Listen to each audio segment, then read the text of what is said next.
Microsoft Excel की first video आप already देख चुके हैं, तो हम उसके बाद नेक्स्ट वीडियो के साथ स्टार्ट करते हैं। इस वीडियो में हम एक्सेल के अलग अलग फॉर्मूलाज को डिस्कस करेंगे। सबसे पहले देखते हैं फॉर्मूलाज होते क्या हैं। Formulas actually equal to sign के साथ स्टार्ट होते हैं। तो ये एक एक्सप्रेशन है जिसको सॉल्व किया जाएगा, उन्हें एवेल्युएट किया जाएगा। इसका क्या मतलब है, इनको सॉल्व करके जो भी इसका आंसर होगा वो आंसर दिया जाएगा। जो भी सेल का नाम अगर आप यूज़ करते हो इक्वल टू साइन के बाद, तो सेल के अंदर जो भी वैल्यू है वो वैल्यू रिटर्न होती है। इसका मतलब ये है कि उस सेल का नाम नहीं, उसके अंदर की वैल्यू काम आएगी। और एक और चीज़ जो हमें हमेशा ध्यान रखनी है कि एक्सेल केस इनसेंसिटिव है। इसका मतलब ये है कि अगर कोई भी फॉर्मूला हम लिख रहे हैं तो उसमें कैपिटल लेटर्स हो या स्मॉल लेटर्स हो, उससे कोई फ़र्क नहीं पड़ता। एक्सेल दोनों लेटर्स, आपके कैप्स और स्मॉल, दोनों को समझता है और उन दोनों में कोई डिफ्रेंशिएट नहीं करता। अगर मैं लिखता हूँ सेल A1, तो A छोटा हो या बड़ा हो उससे कोई फ़र्क नहीं पड़ेगा। ये है हमारा पहला डेटा सेट। ये एक छोटा सा डेटा सेट है जिसमें मैंने कुछ नंबर्स लिए हैं और इन डेटा सेट की हेल्प से हम फॉर्मूलाज को समझने की कोशिश करेंगे। सबसे पहले ये देखते हैं ये फॉर्मूला। पहला formula equal to A4। Equal to से पता चल रहा है कि ये फॉर्मूला है, और A4 जब इक्वल टू के बाद है, इसका मतलब ये है कि जो सेल A4 है उस सेल की जो वैल्यू होगी वो वैल्यू रिटर्न होगी। इसका मतलब ये है कि इसका आंसर में 6 रिटर्न होगा। नेक्स्ट फॉर्मूला है इक्वल टू B1। इसका मतलब ये है कि B1 जो सेल है, B1 मैंने पहले ही पिछली वीडियो में डिस्कस किया था कि B कॉलम नेम है और 1 रो नेम है। B1 जो सेल है वो ये वाला सेल है और आंसर 2 रिटर्न हो गया। सिमिलरली अगर इक्वल टू C2 लिख रहा हूँ तो C2 सेल की वैल्यू रिटर्न हो जाएगी। अगर मैं लिखता हूँ equal to D1 plus D2, तो होगा क्या, जो सेल D1 है उसकी वैल्यू पहले वो निकाली जाएगी, वो है 3, और फिर सेल D2 है उसकी वैल्यू देखा जाएगा, वो है 2। तो ये फॉर्मूला बन जाएगा इक्वल टू 3 प्लस 2। 3 प्लस 2 क्या होता है 5, और इक्वल टू उस एडिशन को परफॉर्म करके आंसर देगा और वो 5 हमारा आंसर आ जाएगा। Next formula equal to A4 plus A2। A4 में है 6, A2 में है 2, तो is equal to 6 plus 2। 6 plus 2 8 होता है, आंसर 8 आ जाएगा। Equal to B1 minus C2। तो B1 है 2 और C2 भी है 2। इन दोनों में अगर मैं सब्ट्रैक्ट करता हूँ तो 2 माइनस 2 आंसर 0 आ जाएगा। आप देख रहे हो सेल को मैं यूज़ कर रहा हूँ और प्लस माइनस मल्टीप्लाई डिवाइड इस टाइप के जो भी मैथमेटिकल ऑपरेटर्स हैं उन ऑपरेटर्स को मैं सेल पे परफॉर्म कर सकता हूँ, और इक्वल टू की वजह से वो सेल पे ऑपरेशंस परफॉर्म होंगे। जैसे कि अगर मैं लिखता हूँ equal to C2 into C2, C2 में वैल्यू है 2, तो 2 इंटू 2 आंसर होगा 4। आप ये ध्यान से देखिए, ये जो एस्ट्रिक्स है ये मल्टीप्लाई का साइन होता है कंप्यूटर साइंस में। सिमिलरली अगर मैं लिखता हूँ equal to D1 slash 5, slash computer science में डिवाइड के लिए यूज़ होता है, तो मतलब 3 डिवाइडेड बाय 5 और आंसर आ जाएगा 0.6। ओके, नेक्स्ट फॉर्मूला है equal to A1 plus A2 plus A3 minus A4। आप A1, A2 और A3 की जो सेल वैल्यूज़ हैं उनको ऐड करना है और उसमें से A4 की सेल वैल्यू को सब्ट्रैक्ट करना है। A1 में है 1, A2 में है 2, A3 में है 1 और A4 में है 6, तो 1 प्लस 2 प्लस 1 माइनस 6 जो हो जाएगा 4 माइनस 6, तो आंसर आ जाएगा -2। नेक्स्ट है B1 plus A2 into B2। इधर देखना है कि दो ऑपरेटर्स हैं, प्लस है और मल्टीप्लिकेशन है, और हमें ये पता है मैथमेटिक्स में मल्टीप्लिकेशन की प्रेसिडेंस हायर होती है, तो मल्टीप्लिकेशन एडिशन से पहले परफॉर्म किया जाता है। इसीलिए पहले A2 इंटू B2 सॉल्व किया जाएगा, उसके बाद B1 में ऐड किया जाएगा। A2 is 2, B2 is 3, 2 into 3 पहले 6 सॉल्व होगा, उसमें B1 ऐड होगा, B1 की वैल्यू है 2, 2 प्लस 6 आंसर हो जाएगा 8। नेक्स्ट फॉर्मूला है equal to C3 plus C4 plus C5। अब ध्यान से अगर आप देखोगे सेल में C3 में वैल्यू है 5, C4 में वैल्यू है 4 और C5 खाली पड़ा है। जब खाली पड़ा है तो इसमें कुछ है ही नहीं, तो उसे ऐड नहीं किया जा सकता, इसीलिए 5 प्लस 4 ऐड होके आंसर 9 आ जाएगा। एक तरह से आप उसे 0 की तरह से वो काउंट हो रहा है एडिशन में, बट कुछ सिनेरियोज में हम देखेंगे कि वो 0 की तरह से काउंट नहीं होता है। Will see. Next is D2 into D4। D2 में है 2 और D4 में है कुछ भी नहीं, तो अब वही जो अभी हमने देखा था कि जब नहीं है तो उसे 0 मान लो।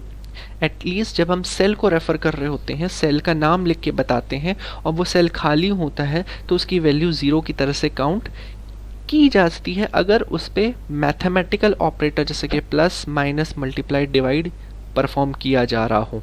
तो क्योंकि यहाँ पे मल्टीप्लिकेशन किया जा रहा है D2 इंटू D4 में, D4 की वैल्यू 0 होगी, इसलिए 2 इंटू 0 आंसर 0 आ जाएगा। इधर ध्यान देना है, कुछ जगह पे मैं आपको स्पेसिफिकली बताऊंगा कि जहाँ पे उनकी वैल्यूज सेल की 0 काउंट नहीं होती, बट आपको ये अभी आपको ध्यान रखना है कि सारे मैथमेटिकल ऑपरेटर्स में वो काउंट 0 होगी। नेक्स्ट पहला फंक्शन है सम। तो ये कैसे फंक्शन वर्क करेगा, इक्वल टू, फिर हम लिखेंगे SUM। हमने केस इनसेंसिटिविटी की बात पहले ही कर रखी है, तो SUM कैपिटल हो स्मॉल हो सकता है सिर्फ S कैपिटल हो, या हो सकता है SUM तीनों कैपिटल हो, ये आपके ऊपर है, कुछ भी लिख सकते हो, एक्सेल उसे इंटरप्रेट कर लेगा। इसके बाद ब्रैकेट ओपन किया जाएगा, उसके अंदर जिन जिन सेल्स या जिन जिन वैल्यूज़ का आपको सम करना है, मीन्स इनका एडिशन परफॉर्म करना है, आप वो लिख देंगे और ब्रैकेट कर देंगे क्लोज। सेल्स को कैसे लिखा जाता है हम पिछली वीडियो में बहुत डिटेल में डिस्कस कर चुके हैं, सो हम इधर सिर्फ एग्जांपल्स की हेल्प से समझने की कोशिश करेंगे। सो अगर मैं लिखता हूँ equal to sum A1, A2, A3, commas कैसे वर्क करते हैं ये पिछली वीडियो में हम देख चुके हैं। तो यहाँ पे A1, A2 और A3 इन 3 सेल्स की बात कर रहे हैं हम। सो A और इन तीनों को हम सम कर रहे हैं और इनकी वैल्यूज़ को। सो 1 + 2 और 1, सो 1, 2 और 1 इन सब का सम परफॉर्म होगा, सो आंसर आ जाएगा 4।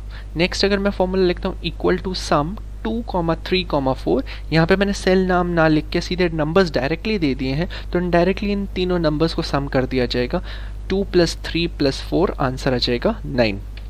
अगर मैं लिखता हूँ is equal to sum A1 colon A4, हम कॉलन को डिफाइन कर चुके हैं पिछली वीडियो में, इसका मतलब होता है A1 से लेके A4 तक। सो जितने भी सेल A1 से लेके A4 के बीच में पड़ते हैं उन सभी सेल की वैल्यूज़ को पे सम किया जाएगा। सो 1 + 2 + 1 + 6 आंसर 10 आ जाएगा। नेक्स्ट अगर मैं लिखता हूँ equal to sum A1 colon B3, हम ये भी देख चुके हैं ये इसका क्या मतलब है, इसका मतलब है A1 से लेके B3 तक जितने भी वैल्यूज़ हैं, तो आप देख सकते हो A1 से लेके B3 में वैल्यूज़ है 1, 2, 1, 2, 3, 2, इन सभी पे सम परफॉर्म होगा और आंसर आपका 11 आ जाएगा। नेक्स्ट अगर मैं लिखता हूँ सिर्फ is equal to sum A1, तो मैंने एक ही सेल दिया है, तो इसका मतलब ये है कि उसकी वैल्यू एज इट इज़ आ जाएगी और कुछ इसमें ऐड नहीं हो रहा, सिर्फ यही है। और A1 में क्योंकि 1 था तो 1 का 1 रिटर्न हो जाएगा। अगर मैं लिखता हूँ इक्वल टू सम 2 और दूसरी वैल्यू की जगह पे मैं दोबारा एक फॉर्मूला दे देता हूँ, ऐसा पॉसिबल है, इसे हम कहते हैं नेस्टेड फार्मूलाज। एक फॉर्मूला के अंदर दूसरा फॉर्मूला लिख सकते हो, तो होगा क्या, आपको ये पहला बाहर वाला फॉर्मूला क्या कह रहा है, 2 को सम करो किसके साथ, इनर फार्मूला के साथ। तो पहले इनर वाला फॉर्मूला आपको सॉल्व करना पड़ेगा। इनर वाला फॉर्मूला क्या कहता है, सम करो 2, 3, तो इसका आंसर क्या होगा, 2, 3 का सम करते ही आंसर आता है 5। इसका मतलब है हम 5 वैल्यू यहाँ पे पुट कर देंगे, तो बाहर का फॉर्मूला बन जाएगा इक्वल टू सम 2, 5 और आंसर आ जाएगा 7। नेक्स्ट है is equal to sum A1 colon A2, B1 colon B2। इसका क्या मतलब है कि मैंने पहले कुछ सेट ऑफ सेल्स बताए कॉलन से, फिर दूसरी बार फिर से कुछ सेट ऑफ सेल्स बताए कॉलन से, उन सभी को कॉमा से ज्वाइन कर दिया। सो A1 कॉलन A2 और B1 कॉलन B2 ये मेरे सेल्स हैं। A1 कॉलन A2 में 1 और 2 हैं, B1 कॉलन B2 में 2 और 3 हैं, ये सारे सेल सम हो गए हैं और इनके बाद इनका आंसर आ जाएगा विच इज़ 8। अगर मैं कहता हूँ सम A5 से लेके A1, इसका मतलब ये है कि मैं A5 से लेके A1 की बात कर रहा हूँ, मैं उल्टा भी चल सकता हूँ। सो जरूरी नहीं है हमेशा A1 से लेके A5 की बात हो, A5 से लेके A1 भी लिख सकते हैं और ये मैं पिछली वीडियो में डिटेल में एक्सप्लेन कर चुका हूँ। सो इस पे आंसर फिर से 10 आ जाएगा। अब अगर मैं लिखता हूँ equal to sum bracket open 2 comma bracket close, तो इसका आंसर आएगा एरर। एरर क्यों है? क्योंकि मैंने कॉलन कॉमा करके छोड़ दिया है। कॉमा का मतलब है इसके बाद कुछ आने वाला है और वो मैंने लिखा ही नहीं है, तो इसने एक सिंटैक्टिकल एरर निकाला है। सिंटैक्टिकल मीन्स आपने वहाँ पे उसकी भाषा गलत कर दी है, जिसकी वजह से उसने एरर दे दिया है। नेक्स्ट, अगर मैं लिखता हूँ equal to sum bracket open 2,3,4, answer फिर से एरर आएगा, क्योंकि मैंने वैल्यूज़ तो दी और पर इधर ब्रैकेट बंद ही नहीं किया। इधर मुझे ब्रैकेट बंद करना चाहिए था। अगर मैं लिखता हूँ इज इक्वल टू ये फॉर्मूला कर, तो फिर से एरर आएगा, क्योंकि यहाँ पे मैंने सम का नाम लिखने में स्पेलिंग मिस्टेक्स कर दिए, तो ये फिर से एक एरर है। और अगर मैं लिखता हूँ सम A5 से लेके A1, इस पे आंसर आएगा एज इट इज़ ये लिखा हुआ सम A5 से लेके A1। ऐसा क्यों हुआ है? क्योंकि मैंने इक्वल टू ही नहीं लगाया। जब इक्वल टू नहीं लगाया, इसका मतलब मैंने ये नहीं बताया कि ये एक फॉर्मूला है कि इसको सॉल्व करना है, क्योंकि ये सॉल्व नहीं किया उसे, तो उसने एज इट इज़ जो आपने लिखा था वही वैल्यू लिख दी। सिमिलरली अब नेक्स्ट फॉर्मूला है प्रोडक्ट। प्रोडक्ट क्या करता है? सम्स सेल्स को मल्टीप्लाई करता है। सो A1 A2 A3 की वैल्यूज़ को मल्टीप्लाई हो जाएगी आपस में, 1 इंटू 2 इंटू 1, आंसर 2 आ जाएगा। अगर मैं वहीं पे डायरेक्ट नंबर्स देता हूँ, उनको प्रोडक्ट करता हूँ, 2 इंटू 3 इंटू 4, 2 3 ज़ा 6, 6 4 ज़ा 24, आंसर 24 आ गया। सिमिलरली मैं A1 से लेके A4 कहता हूँ, तो A1 से लेके A4 के बीच में वैल्यूज़ है 1 2 1 6, सो 1 इंटू 2 इंटू 1 इंटू 6, आंसर आ जाएगा 12। सिमिलरली अगर मैं A1 से लेके B3 तक सारी वैल्यूज़ देता हूँ, that means 1 into 2 into 1 into 2 into 3 into 2, उन सारी वैल्यूज़ को आपस में जब मल्टीप्लाई करोगे आपको आंसर 24 मिल जाएगा। ये चीज़ आप वेरीफाई एक बार करना, पेन पेपर लेके बैठना और देखना क्या ये वैल्यूज़ आपके सामने आ रही हैं या नहीं। अगर मैं सिंगल सेल पे प्रोडक्ट करता हूँ तो मीन्स ये इसको किसी के साथ मल्टीप्लाई हमने किया ही नहीं है, तो सेल की जो भी वैल्यू है वो एज इट इज़ रिपीट हो जाएगी। सिमिलरली नेस्टेड फार्मूलाज हम यूज़ कर सकते हैं, जिसमें हम एक फार्मूला के अंदर दूसरा फार्मूला भी यूज़ कर सकते हैं। जैसे कि प्रोडक्ट के अंदर इस बार मैंने सम यूज़ किया है, तो मैंने क्या कहा है कि पहले सम को सॉल्व करना पड़ेगा, अदरवाइज बाहर का प्रोडक्ट सॉल्व ही नहीं हो सकता। तो हमेशा ये इनसाइड आउट सॉल्व होते हैं फॉर्मूलाज। तो सबसे पहले सम 2,3 सॉल्व होगा, जिसका आंसर हमें पता है 5 आएगा। बाद में ये प्रोडक्ट सॉल्व होगा, तो ये फॉर्मूला हो जाएगा इक्वल टू प्रोडक्ट 2,5, जो आंसर 10 आ जाएगा। वैसे ही अगर मैं जो भी मेरा रेंज है डेटा का, मैं उसे मल्टीपल पार्ट्स में ब्रेक कर सकता हूँ, जिसमें कॉमास से भी मैं उन्हें डिफ़ाइन कर सकता हूँ और कॉलन से भी डिफ़ाइन कर सकता हूँ। और यू कैन सी A1 से लेके A2 और B1 से लेके B2 जितने भी सेल्स 4 सेल पड़ेंगे, उन सभी को अगर आप मल्टीप्लाई करोगे you will get the answer 12। Similarly मैं प्रोडक्ट रिवर्स ऑर्डर में भी चला सकता था, जैसे मैंने सम को भी चलाया था। अगर मैं A4 से लेके A1 जाता हूँ, so you will see 6 + 1 + 6 into 1 into 2 into 1, answer 12 आ जाएगा। सिमिलरली जो एरर्स पहले थे वो अभी भी हैं। पहले केस में एरर इसलिए है कि आपने कॉमा डाल के उसके आगे वैल्यू नहीं डाली, दूसरे केस में ब्रैकेट नहीं डाला।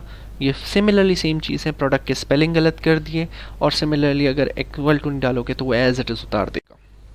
Next is count.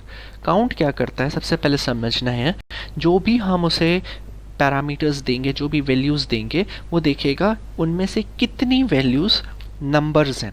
अगर वो नंबर्स हैं तो उसे काउंट करेगा उस सेल को, और अगर वो नंबर्स नहीं है तो उस सेल को काउंट नहीं करेगा।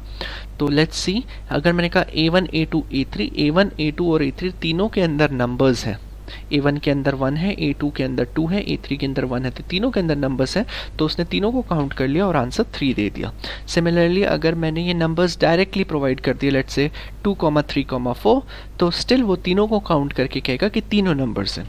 अगर मैंने कहा A1 से लेके A7 तक, तो हमारे पास A1 से लेके A4 4 जगह पे तो नंबर्स हैं, और A5 A6 A7 ये तीनों खाली पड़े हुए हैं। तो एक्चुअली A1 से लेके A7 की 7 सेल्स में से सिर्फ 4 में नंबर्स है, तो वो काउंट करके बताएगा कि सिर्फ 4 में नंबर्स हैं।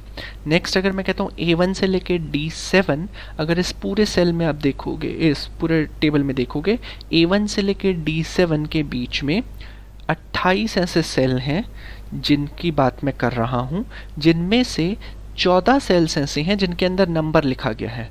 वो आप इस डायग्राम में देख सकते हैं, 14 सेल्स में नंबर लिखा गया है, बाकी 14 सेल्स खाली पड़े हुए हैं उन 28 में से। सो आंसर 14 आ जाएगा। अब मैं थोड़ा सा डायग्राम को बदल रहा हूँ, मैंने कुछ और टेक्स्ट डाल दिया है फिफ्थ रो में, जस्ट देखने के लिए कि काउंट कैसे बिहेव करता है। अगर अब मैं कहता हूँ काउंट A1 से लेके A7, तो अब A1 से लेके A7 तक जब वो काउंट करने जाएगा, 7 सेल्स में से 4 में नंबर है, 2 खाली हैं और एक में कुछ लिखा हुआ है जो नंबर नहीं है। काउंट क्योंकि सिर्फ नंबर्स को काउंट करता है, तो वो A1, A2, A3, A4 चारों को काउंट करेगा, पर A5 को काउंट नहीं करेगा, और आंसर में उसे काउंट ना होने की वजह से आंसर अभी भी 4 आएगा। सिमिलरली मैं A1 से लेके D4 की बात करता हूँ, A1 से लेके D4 की अगर मैं बात करूँ तो आंसर अभी भी 14 आएगा, जो पहले के 14 नंबर्स थे। बट अगर मैं A5 से लेके C5 की बात करता हूँ तो A5 में भी नंबर नहीं है, वहाँ पे ABCDEF लिखा हुआ है, B5 में A लिखा हुआ है, C5 में B लिखा हुआ है, तीनों में से किसी में भी नंबर्स नहीं थे, तो आंसर 0 आ गया। सिमिलरली अगर मैं काउंट A1 कॉलन करके छोड़ देता हूँ तो एरर देगा। ये बिल्कुल सिमिलर जैसे पहले हमने देखा था कि अगर आप इनकम्प्लीट फॉर्मूला लिखते हो तो एरर्स आते हैं। नेक्स्ट है काउंट ए। काउंट ए क्या करता है, वो देखता है अगर सेल में कुछ भी लिखा हुआ, भले नंबर हो नहीं हो कुछ भी हो, तो उस सेल को काउंट करेगा, बस सेल खाली नहीं होना चाहिए। ठीक है, सो अब अगर मैं कहता हूँ A1, A2, A3, ये तीनों खाली नहीं है तो आंसर 3 आ जाएगा।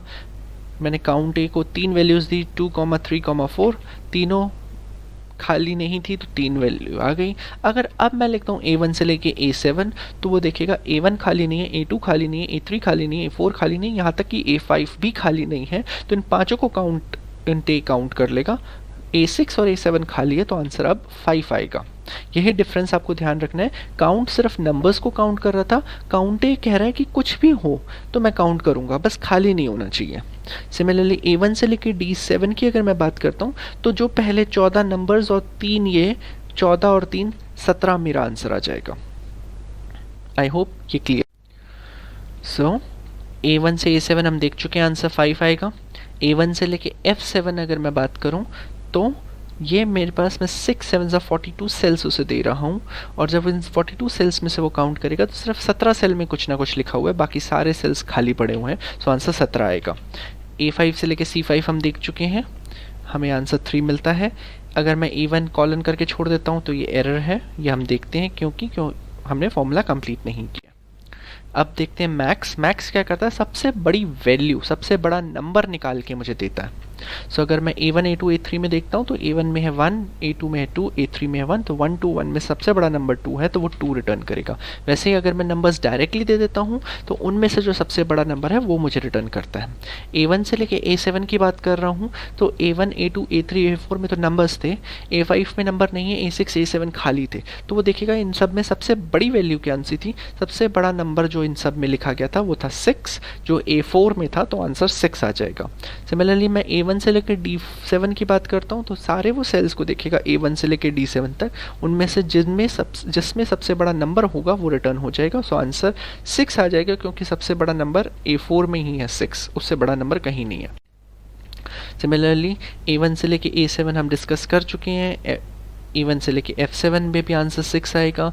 A5 से लेके अगर C5 की बात करता हूँ तो A5 में भी नंबर नहीं है, B5 में भी नंबर नहीं है, C5 में भी नंबर नहीं है। अब जब कहीं पे भी नंबर नहीं है तो उसमें से सबसे बड़ा नंबर निकालना पॉसिबल ही नहीं है, इसी वजह से वो आंसर 0 दे देगा, और अगर मैं इनकम्प्लीट छोड़ दूंगा तो वो एरर रिटर्न करेगा। सिमिलरली मिन क्या करता है, सबसे छोटी वैल्यू निकाल के मुझे देता है। सो अगर मैं A1, A2, A3 कहता हूँ तो 1, 2 और 1 में से सबसे छोटी वैल्यू 1 आएगी। ये नहीं बता रहा कि कौन से सेल में वो सबसे छोटी वैल्यू है, ये सिर्फ ये बताता है कि सबसे छोटी वैल्यू कौन सी है। सिमिलरली अगर मैं 2, 3, 4 में से सबसे छोटा पूछूंगा सो आंसर वुड बी 2। अगर मैं A1 से लेके A7 के बीच में पूछ रहा हूँ सो अभी भी वो देखेगा 2 सेल खाली हैं, एक में नंबर ही नहीं है, तो इन 3 में तो मिनिमम निकाला ही नहीं जा सकता। बट पहले जो 4 हैं 1, 2, 1 और 6, इनमें से सबसे छोटा कौन सा है वो है 1, तो वो आंसर 1 रिटर्न करेगा। सिमिलरली मैं अगर A1 से लेकर D7 की बात करता हूँ तो इन सभी में सबसे छोटा नंबर 1 ही होगा, वो 3 जगह पे है, पर से कोई फर्क नहीं पड़ता, वैल्यू अभी भी 1 है तो 1 आंसर रिटर्न हो जाएगा। सो A1 से A7 1 है, हमें पता है, A1 से F7 1 है। अगर मैं A5 से लेकर C5 लिखता हूँ, तीनों में नंबर्स नहीं हैं तो मिनिमम नहीं निकाला जा सकता, इसलिए आंसर 0 आ जाएगा। और लास्ट में इनकम्प्लीट फॉर्मूला है जिससे आंसर नहीं आएगा, सिर्फ एरर रिटर्न होगा।